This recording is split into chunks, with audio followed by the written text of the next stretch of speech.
जय हिंद दोस्तों, एक बार फिर से आपका स्वागत करते हैं अपने चैनल द स्टूडेंट्स कनेक्शन पे। दोस्तों, एडमिशन का दौर चल रहा है।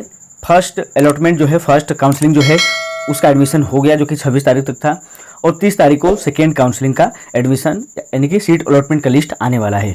तो दोस्तों, सभी लोग एडमिशन के दौर में इधर उधर भाग दौड़ कर रहे हैं, लेकिन क्या आपको पता है कि इस एडमिशन के भाग दौड़ में आप एक चीज़ को भूल रहे हैं। जी हाँ दोस्तों, आप एक चीज़ को भूल रहे हैं। यहाँ पे चुपके से LNMU ने चुपके से एक नोटिफिकेशन जारी कर दिया है, जो कि आप सबको नहीं पता है। आप लोगों का ध्यान वहाँ तक नहीं पहुँच रहा है। आप लोग तो बस लगे हैं कि स्पॉट एडमिशन होगा कि नहीं, स्लाइडिंग एडमिशन होगा कि नहीं, आप इसमें लगे हुए हैं। लेकिन दोस्तों, चुपके से एक नोटिफिकेशन जो है LNMU जारी कर दिया है, जो कि आपको नहीं मालूम है।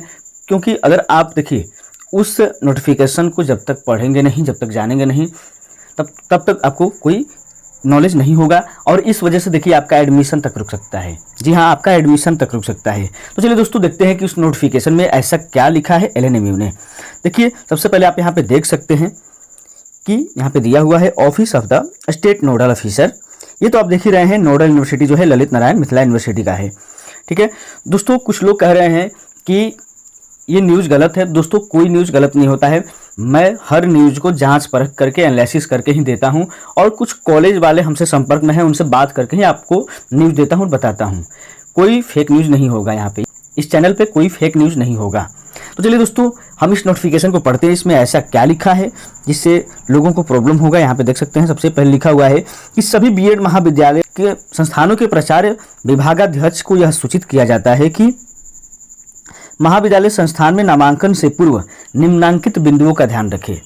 जो भी संस्थान के प्राचार्य हैं, विभाग के अध्यक्ष हैं, और महाविद्यालय संस्थान में नामांकन से पहले उन सबको ध्यान देने के लिए कहा गया है कि यहाँ पे आप ध्यान दीजिए।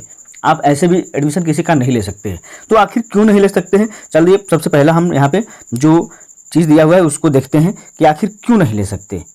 तो दोस्तों, आप यहाँ पे देख सकते हैं कि सबसे पहला जो यहाँ पे दिया गया है कि अर्हता की जांच करते समय, दोस्तों यहाँ पे दिया गया है कि अर्हता की जांच करते समय आप सुनिश्चित करेंगे कि अभ्यर्थी को स्नातक अथवा स्नाकोत्तर में कुल अंकों यानी कि जो एग्रेड मार्क है उसका 50% अंक होना चाहिए।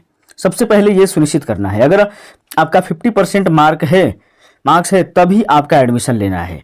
यहाँ पे और दिया है कि बीटेक तथा BE के कुल अंकों का जो एग्रेड 55% होना चाहिए, तभी आपका एडमिशन होगा। दोस्तों, ये तो पहली बात हुई। अब दूसरी बात यहाँ पे देखते हैं कि क्या है, कि यहाँ पे जो दूसरा पॉइंट दिया हुआ है, दोस्तों यहाँ पे देख सकते हैं कि किसी अभ्यर्थी का नामांकन के लिए कॉलेज आवंटित हो जाने के पश्चात, अगर किसी अभ्यर्थी का कॉलेज आवंटित हो जाता है तो उस अभ्यर्थी का अगले किसी भी चरण में कॉलेज आवंटन का दावा नहीं होगा। बहुत सारे लोगों का सवाल था, यहाँ पे बहुत इंपॉर्टेंट बात है।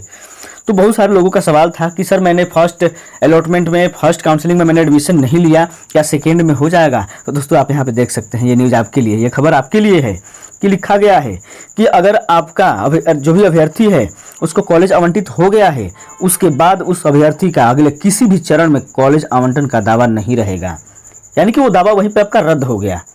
अब इस प्रकार की जो सूचना है कॉलेज पट के सूचना पट पर प्रदर्शित करेंगे। ये कॉलेज वालों के लिए बताया गया है, यूनिवर्सिटी वालों को बताया गया है कि इस प्रकार की सूचना आप वहाँ पे लगा के रखें ताकि स्टूडेंट्स को पता चल सके। अब मैं भी आप लोगों को YouTube के माध्यम से ये सूचना दे रहा हूँ, आप भी इस बात को ध्यान में रखिए। अब तीसरी बात जो यहाँ पे है कि कॉल लेटर में, दोस्तों यहाँ पे देख सकते हैं कि कॉल लेटर में किसी भी प्रकार का है, जैसे मान लीजिए आपका कॉल लेटर आपको मिला है और उसमें किसी भी प्रकार का, अगर मान लीजिए आपका नाम या आपके पिता का नाम, आपका जन्मतिथि, लिंग, कोटि आदि जो भी टाइपोलॉजिकल एरर है, ठीक है, तो उसको उचित साक्ष्य के आधार पर इसमें सुधार करना पड़ेगा आपको, और फिर आप नामांकन ले सकते हैं। मान लीजिए आपका नाम, पिता का नाम, जन्मतिथि, लिंग, कोटि कुछ भी अगर आपका एरर हो गया है तो आपको एक उचित साक्ष्य देना पड़ेगा, और उसके बाद आप उसका सुधार करेंगे, और उसके बाद जो है औद्योगिक हस्ताक्षर जो है कार्यालय को सूचित करेंगे ताकि समय रहते डाटा में सुधार की सुनिश्चित हो सके। तो दोस्तों, ये रही तीसरी बात। दोस्तों, चौथी बात है कि नामांकन के लिए अभ्यर्थी के पास ये कम से कम निम्नांकित 4 डॉक्यूमेंट्स का होना अनिवार्य है।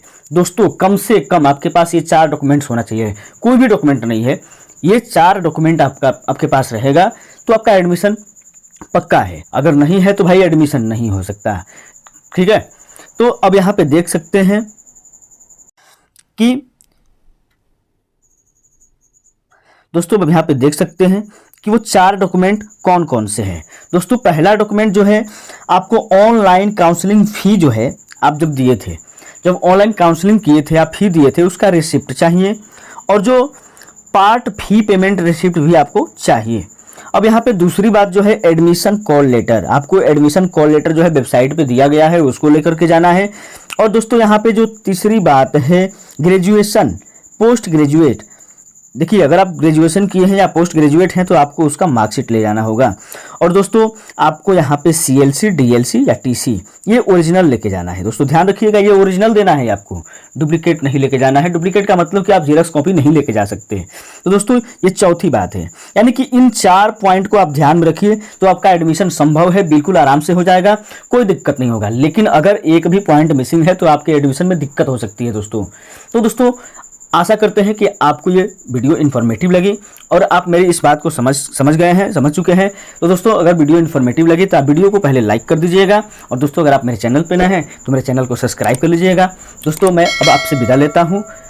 तो दोस्तों जय हिंद, वंदे मातरम।